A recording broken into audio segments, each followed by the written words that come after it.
La Organización Mundial de la Salud aseguró que algunas de las medidas que se están tomando de forma preventiva frente a la variante Omicron son excesivas porque no se basan en pruebas. Buenos días, estas son las noticias a las 12:30. Hoy comienza el juicio por violación contra Juan D'Artés en Brasil, 3 años después de la denuncia realizada por la actriz Thelma Fardín. Se va a realizar de modo remoto y va a contar con la participación de 11 testigos, entre ellos 2 actrices que también acusaron al actor.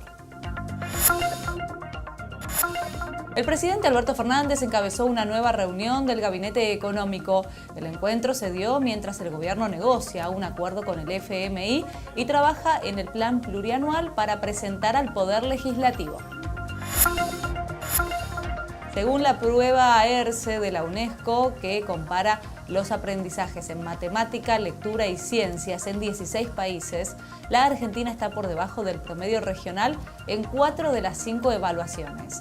El estudio se realizó en 2019, antes de la pandemia, a estudiantes de tercero y sexto grado.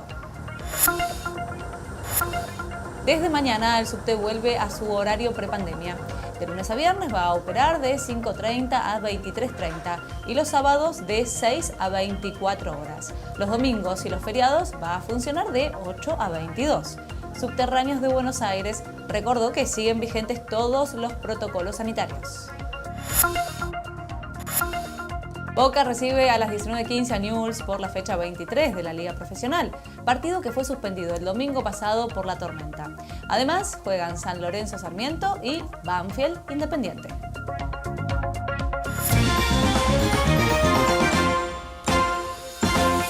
Vamos a repasar cómo está el tiempo en la ciudad de Buenos Aires. Tenemos ahora 24 grados 2 décimos, el cielo apenas cubierto. Para esta tarde se espera una máxima de 27 grados y por la noche la temperatura va a descender hasta llegar a los 20 grados. Y hoy empieza el juicio contra Juan D'Artés por la denuncia de abuso sexual de Thelma Fardín. La actriz va a declarar en una fiscalía ubicada en el microcentro porteño. En el lugar está trabajando Willy Quiroz con más detalles. ¿Cómo estás, Willy? Buenos días. ¿Cómo estás, Brenda? Buenos días. Exactamente, aquí estamos, detrás mío, una de las oficinas del Ministerio Público Fiscal de la Nación, en un hecho inédito, que es un juicio que se está llevando a cabo con la colaboración del Ministerio Público Fiscal de Nicaragua, de Brasil y también de Argentina. Aquí lo que estamos viendo es la presencia del colectivo de actrices argentinas, Anabel Cherubito, por ejemplo, y algunas de ellas que vinieron a apoyar un hecho histórico porque es la primera vez, se da muy poco que 3 ministerios públicos fiscales colaboran de esta manera.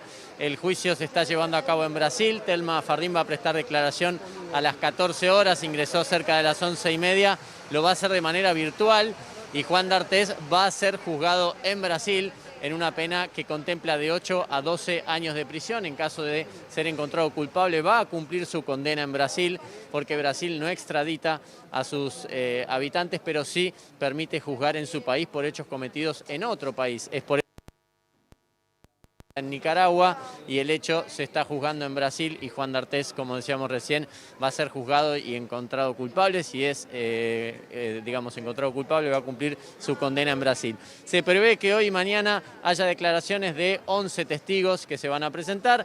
Después hay un perito psicológico pedido por Juan D'Artés que se va a demorar unos días y después recién de eso entonces conoceremos el veredicto final. Aquí estamos entonces con el abrazo y con el acompañamiento de actrices argentinas que está aquí en la vereda del Ministerio Público Fiscal, en donde, repetimos, a las 14 horas declara Thelma Fardín. Una jornada importante para todos, para todas, ¿no? Sobre todo para las víctimas de estos delitos que, como todos sabemos, de cada 100 delitos de esta naturaleza que se denuncian, solo uno llega a juicio, ¿no? Entonces me parece que es muy importante el hecho de que luego de todo este camino tan largo recorrido por Thelma y por todo el colectivo que la acompañó, finalmente llegue el momento en que Juan D'Artés va a ser juzgado por el delito que cometió en Nicaragua, ¿no? Una coordinación inédita, ¿no? Digo, de los 3 países. Sí, una coordinación inédita en temas de esta naturaleza, que me parece que es muy importante y es muy auspicioso. Y la sentencia de la causa contra D'Artés estaba prevista para mañana, pero por un recurso de la defensa, que recién explicaba Willy, se va a conocer dentro de un mes como mínimo. La denuncia de Fardín fue realizada en Nicaragua y la justicia de ese país procesó al actor. Sin embargo, D'Artés no se presentó a la justicia y se instaló en Brasil, país que no permite la extradición de sus ciudadanos. La justicia brasileña decidió iniciar de oficio el proceso y el juez aceptó el pedido del fiscal de elevar la causa a juicio oral. Las pruebas y pericias realizadas en Buenos Aires y en Managua fueron incorporadas al expediente y las actrices Calu Rivero y Anita Co van a declarar como testigos. Su abogada, Raquel Hermida Leyenda, conversó con Hoy Nos Toca y estimó que D'Artés va a ser condenado a prisión. La justicia brasileña tiene, a diferencia de la nuestra, un derecho para cada uno de sus ciudadanos que Brasil juzga a sus ciudadanos. No solamente los juzga, sino también los aloja luego como condenados en el servicio penitenciario de ellos. ¿Eso qué significa? Que ser brasileño tiene un derecho más que ser juzgado en su propio país. ¿Juzga en ese país? D'Artés estuvo prófugo, D'Artés estuvo escondido, no solamente viajó a Brasil, sino que se escondió en el Brasil. Yo creo que D'Artés va a ser condenado y estamos esperando entre 6 y unos de 15 años aproximadamente la condena por un abuso sexual con acceso carnal en una situación laboral.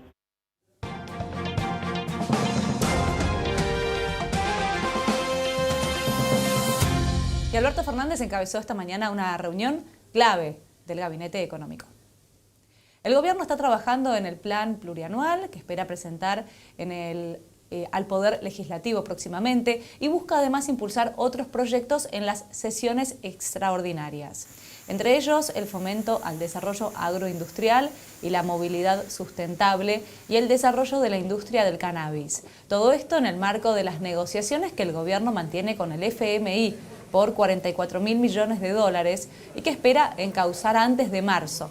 La Secretaría de Relaciones Económicas Internacionales, Cecilia Todesca, habló hace minutos sobre las negociaciones con el fondo y dijo que están trabajando para cerrar el acuerdo lo antes posible. Y se está trabajando con el Fondo Monetario. La verdad que nosotros quisiéramos llegar al mejor acuerdo posible en el menor tiempo posible. Ese es nuestro objetivo. Es una negociación de envergadura y cuando tengamos todo listo lo enviaremos tal cual el presidente ha dicho. Y a menos de un mes de las fiestas, el gobierno está negociando con los empresarios qué productos se van a incluir este año en la canasta navideña. La idea del Ejecutivo es llegar a un acuerdo con los supermercados para ofrecer productos de consumo masivo a precios que sean accesibles. La novedad es que en esta oportunidad, además de los típicos productos como garrapiñada y budín, la canasta también va a incluir un conjunto de cortes de carne.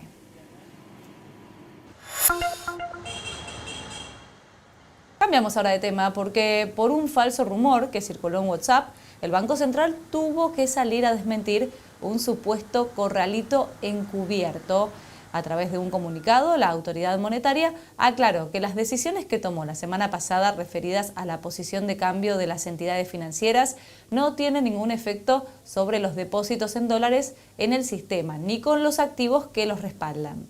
Las autoridades además recordaron que todos los depósitos en moneda extranjera cuentan con activos en la misma moneda que los respaldan. En consecuencia, aseguran que hablar de corralito no tiene fundamento. Y la Secretaría de Comercio está trabajando en un esquema de aumento gradual de las retenciones a la carne, esto a pesar de las internas dentro del oficialismo. Se trata de un programa que eleva en una primera instancia las retenciones actuales del 9 al 12% para luego subirlas al 15%. La idea de incrementar las retenciones en alimentos como la carne es evitar que los precios se muevan al ritmo de la demanda internacional. La medida había sido criticada por el ministro de Desarrollo Productivo, Matías Culfas. ya se sabe esta madrugada. Cambiamos ahora de tema y hablamos de planes sociales, porque el Gobierno Nacional va a pagar en diciembre un bono de 8.000 pesos a cerca de 1 millón de personas que están inscriptas en el programa Potenciar Trabajo. Recordemos que este programa es un plan laboral en el que el Estado abona medio salario mínimo por media jornada laboral.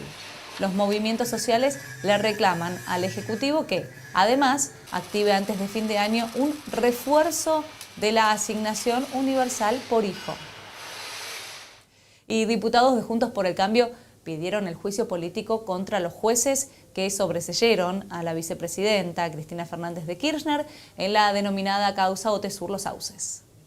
Y yo lo voy a mirar en las El diputado electo Ricardo López Murphy pidió la destitución de los jueces, acusándolos de mal desempeño de sus cargos y del delito de prevaricato, que castiga con una multa y con la inhabilitación absoluta. En su presentación, López Murphy sostiene que los magistrados eligieron una vía fraudulenta para cerrar el expediente y asegura que atropellaron el ordenamiento jurídico, impidiendo indebidamente el desarrollo del juicio oral y público. El diputado de PRO, Jorge Enríquez, también presentó un pedido de juicio político contra los mismos jueces. No le hallo legitimidad a quienes me imputan. Y la fiscal que lleva la causa por la compra de trenes chatarra a España y Portugal durante el gobierno de Néstor Kirchner pidió una condena de 8 años de prisión para el ex secretario de Transporte Ricardo Jaime y 4 años para Julio De Vido, ex ministro de Planificación. A Jaime lo juzgan además por otros 3 delitos, entre ellos enriquecimiento ilícito. La Fiscalía consideró que está acreditada la responsabilidad de los exfuncionarios en una serie de compras irregulares de material ferroviario entre 2003 y 2010, que implicó un perjuicio para el Estado de casi 31 millones de euros. Y la justicia le prohibió a Matías Morla utilizar la marca Maradona. Primero porque la prescripción médica era de que el ex apoderado del 10 no va a poder utilizar su imagen, su voz, su nombre ni sus seudónimos para la firma de contratos posteriores a su muerte. Se trata de una medida cautelar ante un pedido presentado por los abogados de sus hijas, Dalma y Janina, que argumentaron que Morla está haciendo un usufructo indebido de la marca. Cambiamos ahora de tema porque un informe de la UNESCO indica que la educación primaria argentina cayó por debajo del promedio regional. El estudio comparativo y explicativo de 2019 abarcó a alumnos de tercer y sexto grado de 16 países de América Latina y del Caribe y se basó en las currículas previas a la pandemia. Mostró que el desempeño en nuestro país empeoró significativamente en matemática, ciencias naturales y en lectura. Al respecto, el ministro de Educación de la Nación, Jaime Persic, consideró que este resultado no habla del éxito de otros países, sino del fracaso del nuestro, a lo que agregó que el gobierno está trabajando con los legisladores para que el porcentaje de la inversión en enseñanza esté por encima de la inflación.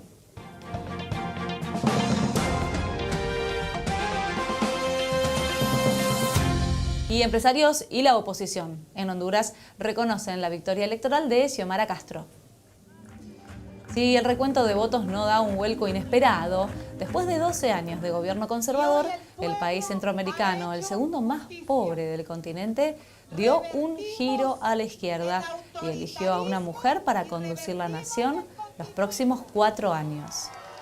Según los datos provisionales, con el 51,4% de los votos contabilizados, obtuvo más de 20 puntos frente al candidato conservador Nasri Asfura. Después de 2 intentos como cabeza de lista, Castro, de 62 años, regresa al poder como presidenta, tras haber sido derrocada como primera dama. Y Barbados terminó finalmente el proceso de transición para desvincularse de la monarquía británica. Se convirtió en la república más joven y en otro país presidido por una mujer, a partir de la jura de Sandra Mason como mandataria. El paso a gobierno republicano se dio después de 4 siglos, luego de que el 29 de septiembre el Parlamento votara unánimemente enmendar la Carta Magna para poner fin a la asociación con la corona británica. Aún con su nuevo estatus, Barbados va a seguir siendo miembro de la Commonwealth. Y la líder de los socialdemócratas suecos, Magdalena Andersson, fue reelegida como primera ministra por el Parlamento, una semana después de haber sido elegida y de abdicar a las pocas horas por falta de apoyos. Andersson, que iba a ser la primera mujer en ocupar este cargo en Suecia, era hasta ahora ministra de Finanzas. De no surgir un cambio de rumbo, esta elección va a cerrar la transición del poder socialdemócrata tras la salida del primer ministro Stefan Löfven, que dejó el cargo a principios de mes y a menos de un año de las legislativas de septiembre de 2022.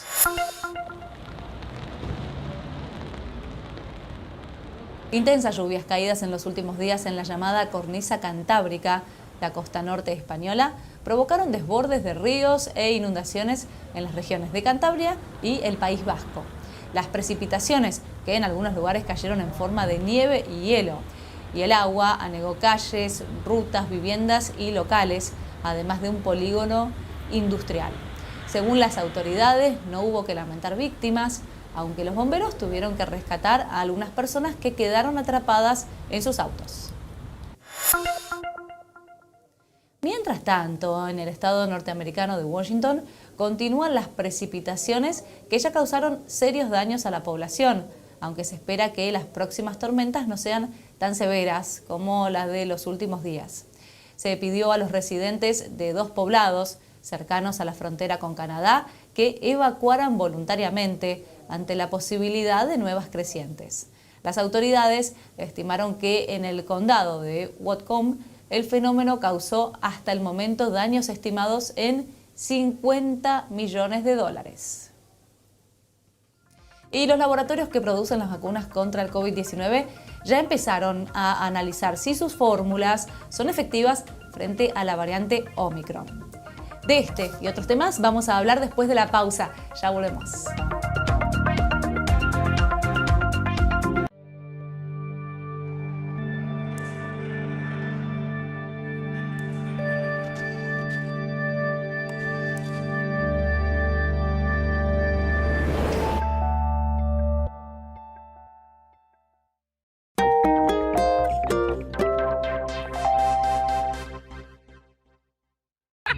Bienvenidos, bienvenidas a la media hora más divertida de todo canal de la ciudad. ¡Ah, lo dije, lo quería!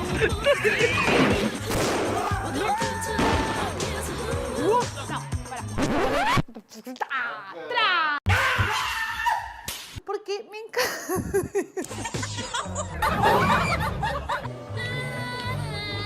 ¡Ay, no lo hago más!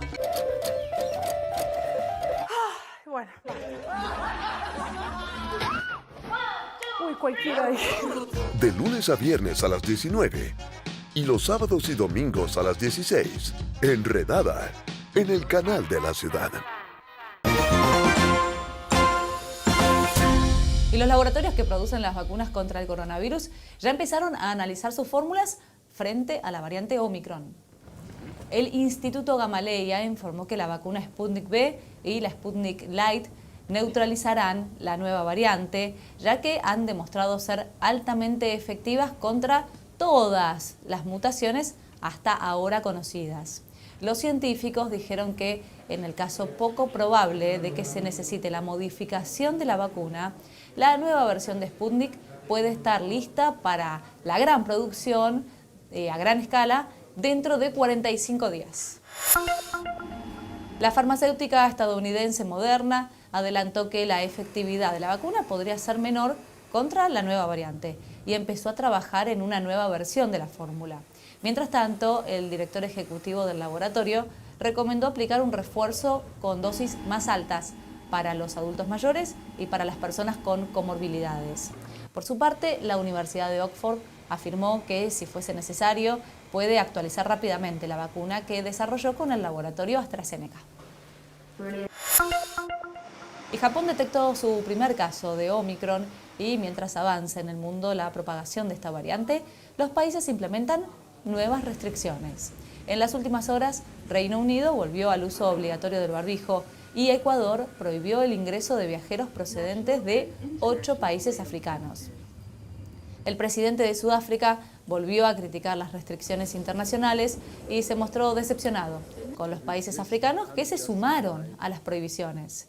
El presidente de Estados Unidos, Joe Biden, consideró que la nueva variante es motivo de preocupación, pero no de pánico, y aseguró que los expertos de su país no consideran que sean necesarias medidas adicionales. Y de acuerdo al último reporte de coronavirus, nuestro país registró menos de 2.000 contagios y 25 fallecimientos. Si hablamos de la ciudad de Buenos Aires, aumentó la cifra de casos diarios. En las últimas 24 horas, la ciudad registró 306 casos diarios, 100 más que ayer, y notificó 2 fallecidos. La tasa de positividad subió y quedó cerca del 4%. La ocupación de camas en el sector público se mantuvo estable, con 16 pacientes internados en terapia intensiva. Hablamos ahora del crucero Hamburg, que partió de Cabo Verde, en África, y llegó el viernes a Buenos Aires porque Puerto Madryn no va a permitir el ingreso de sus pasajeros. El intendente, Gustavo Sastre, le solicitó a la administración portuaria que no autorice el amarre del buque, que tenía previsto continuar con su recorrido por el sur del país. Cambiamos ahora de tema porque desde mañana el subte va a volver a funcionar con el horario que tenía previo a la pandemia. El gobierno de la ciudad anunció que los días hábiles el servicio va a operar de 5:30 a 23:30 y los sábados va a comenzar a las 6 y va a finalizar a las 12 de la noche. Los domingos y los feriados el horario se va a extender desde las 8 y hasta las 22. Esta medida se tomó debido al aumento de la cantidad de pasajeros que volvió a utilizar este medio de transporte en el último tiempo. Para saber más sobre el funcionamiento de cada línea, los usuarios pueden ingresar a la página www.buenosaires.gov.ar/subte.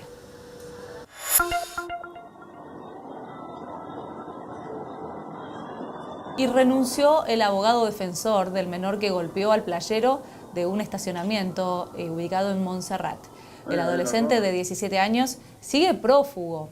A pesar de que hay una orden de captura, su familia decidió no entregarlo a las autoridades y nadie sabe dónde está. Recordemos que el 19 de noviembre, Carlos Manuel le recriminó al empleado del garage, ubicado en Moreno al 800, que su auto supuestamente estaba rayado. En el video de la cámara de vigilancia del lugar se ve cómo el menor le da un fuerte golpe en la mandíbula y deja inconsciente a Arturo López, quien permanece internado en terapia intensiva.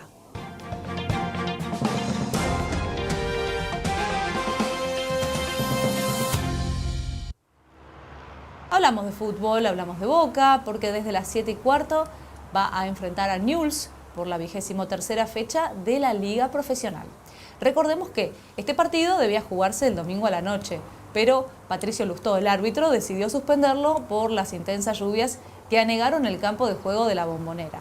El equipo que dirige Bataglia está obligado a ganar para no perder la chance de clasificar a la Copa Libertadores del año próximo, y por eso el técnico va a hacer 8 cambios con respecto al equipo que perdió 1-0 ante Independiente.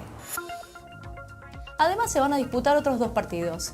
A las 5 San Lorenzo va a recibir a Sarmiento, mientras que a las 21:30 Independiente va a visitar a Banfield. Y cada vez falta menos para conocer qué equipo va a conseguir el segundo ascenso a la Liga Profesional. Ayer Almirante Brown le ganó 1-0 a Independiente Rivadavia de Mendoza y se clasificó a las semifinales del reducido de la Primera Nacional.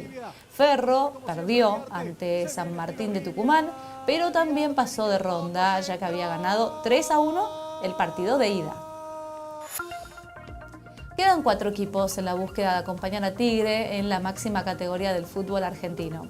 Ferro va a enfrentar a Quilmes, que eliminó por penales a Morón. Y Almirante Brown va a jugar ante Barracas Central, que perdió la final por el primer ascenso justamente ante Tigre. Y después de meses complicados por las restricciones por el coronavirus, la comunidad artística va a estar realizando este miércoles a las 20:30 el lanzamiento de su temporada 2022 con el lema Argentina vive teatro y música. A las 8:30, que es una iniciativa de ADET Teatro y Música, Carlos Rottenberg, su presidente, que justamente lo que propuso es celebrar el teatro y la música de toda la Argentina, no solo de la ciudad de Buenos Aires, presentando la temporada de verano, una temporada muy potente con muchísimas estrellas, recordando por supuesto a aquellas personas que lamentablemente quedaron en el camino, pero celebrando fundamentalmente que la cultura está de pie. Un evento que se va a desarrollar en la Avenida Corrientes de Buenos Aires con el obelisco de fondo o como ícono cultural de nuestro país, con la fuerza, con las ganas de mostrarnos con una programación que tomo lo de Avogadro con respecto al verano, que incluso puede exceder porque están llegando los equipos artísticos del país que incluso desarrollan giras nacionales. Estamos hablando del teatro público, estamos hablando del teatro independiente. Aquí no hay ningún tipo de división y también estamos hablando de los distintos gremios y asociaciones que hacen a la actividad de artes escénicas. O sea, realmente es una convocatoria multitudinaria en ese sentido, porque no dejamos a nadie sin el aviso de este evento, porque lo que nos interesa es vernos sin ningún tipo de divisiones, todos juntos por lo mismo. Vamos a ver ahora cómo va a estar el tiempo en los próximos días en la ciudad de Buenos Aires. Mañana miércoles tendremos una mínima de 16 grados, la máxima de 25. El jueves 18 la mínima, la máxima 27 grados. Y el viernes 18 grados la mínima y la máxima 26 grados. Estas fueron las noticias en el canal de la ciudad. Los invito a quedarse en nuestra pantalla. Hasta mañana a las 12:30 y que tengan una excelente jornada.